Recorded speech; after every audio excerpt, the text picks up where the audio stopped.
জাতিসংঘের মানবাধিকার কমিশনের কার্যালয় স্থাপন করবার এবং মানবাধিকার কমিশনের কার্যক্রম পরিচালনা করবার জন্য নীতিগত সিদ্ধান্ত গ্রহণ করেছে। আজ হেফাজতে ইসলামের পক্ষ থেকে, বাংলাদেশের তাওহীদি জনতার পক্ষ থেকে অন্তর্বর্তীকালীন সরকারের সিদ্ধান্তকে আমরা প্রত্যাখ্যান করছি। স্পষ্ট ভাষায় আমরা বলতে চাই, জাতিসংঘের মানবাধিকার কমিশনের ইতিহাস এবং তাদের এজেন্ডা সম্পর্কে আমরা খুব ভালোভাবে ওয়াকিফান।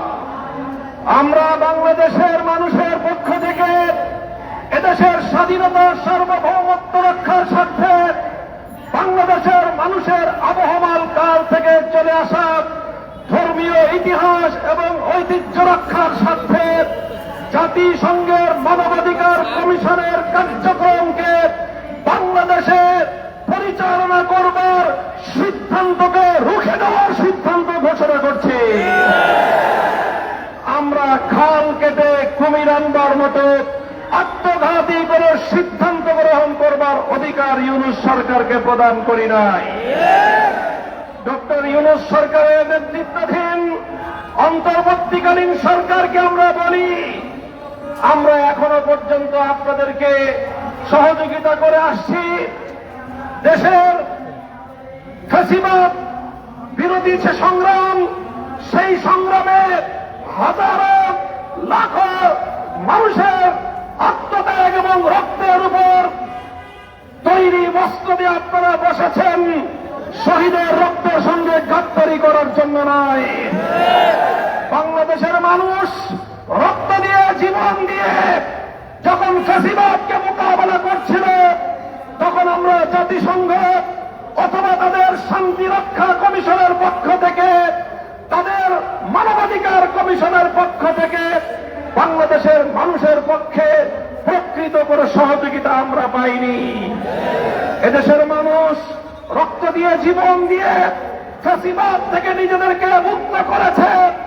এখন সেই মুক্ত বাংলাদেশে আগামী দিনে এদেশের হাজার বছরের ধর্মীয় ঐতিহ্য, এদেশের মানুষের ইচ্ছা এবং অভিপ্রায়, বাংলাদেশের মানুষের কৃষ্টি কালচারকে ভিত্তি করে আগামীর সুন্দর বাংলাদেশ বিনির্মাণের যখন প্রস্তুতি চলছে, তখন মানবাধিকার কমিশনের নামে বাংলাদেশে কাদিয়ানী মতবাদ প্রতিষ্ঠা, সমকামিতা প্রতিষ্ঠা সহ বাংলাদেশের ইতিহাস, ঐতিহ্য, স্বাধীনতা, পরিবার বন্ধনকে ধ্বংস করবার দিন নকশাচ্ছেন আপনারা।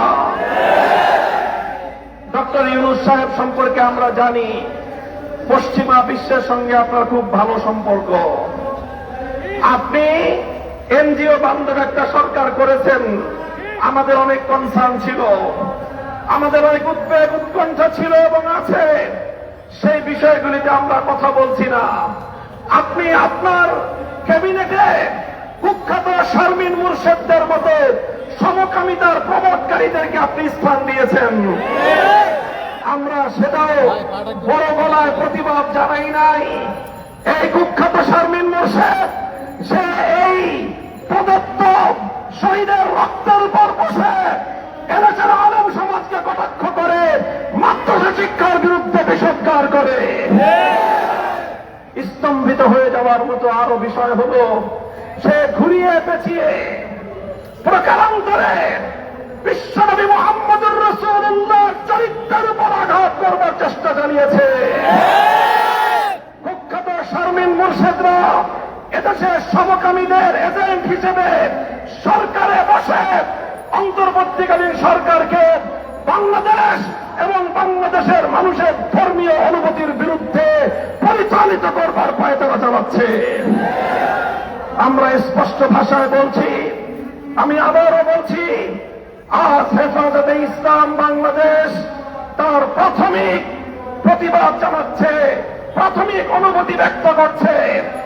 যদি আপনারা আপনাদের এই আত্মঘাতী সিদ্ধান্ত যদি প্রত্যাহার না করেন, এদেশের সকল রাজনৈতিক দল এবং সকল স্টেক হোল্ডার, সমাজের প্রতিনিধিত্বশীল প্রতিটি শ্রেণীর সাথে পর্যায়ক্রমে আলোচনা করে সকল এজেন্ডাগুলো জাতির সামনে উপস্থাপন করে নীতি নির্ধারণী সিদ্ধান্ত গ্রহণ করতে হবে।